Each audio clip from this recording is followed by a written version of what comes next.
Sri Sarsing England. Respecting the Congress leaders can obtain BJP ticket and vice versa. This is BJP and its activities.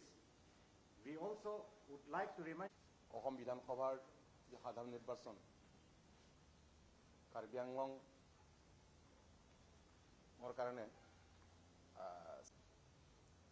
BJP এইটো failure হৈছে, বিফল হৈছে।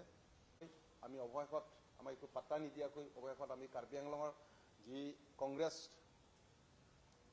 জিলা কংগ্ৰেছ কমিটিৰ লগত আমি যোগাযোগ কৰিছিলোঁ, কিন্তু তেখেতসকলে আমাক স্পষ্ট কৰি ক'লে যে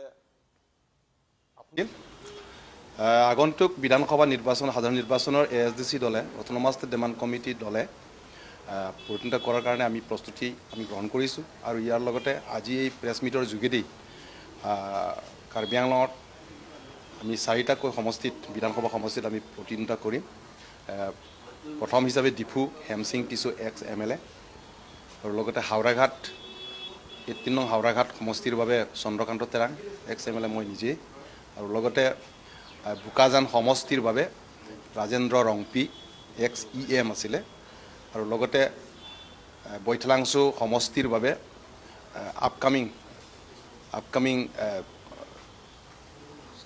সাৰসিং ইংলেণ্ড তেখেতকে আমি প্ৰাৰ্থী হিচাপে আমি ঘোষণা কৰিছোঁ। আৰু লগতে